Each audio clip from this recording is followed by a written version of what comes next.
Microsoft Excel ফাইলে লেখার font ছোট ও বড় আকার আন্ডারলাইন কীভাবে করতে হয় সেটি আজকে দেখাবো। তো আমি শুরু করছি।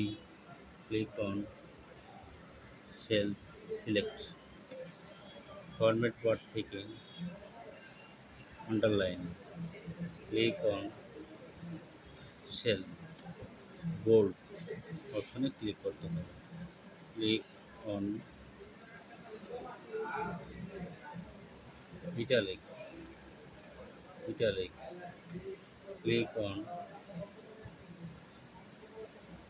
Colour cell select font colour থেকে প্রয়োজন মতো সিলেক্ট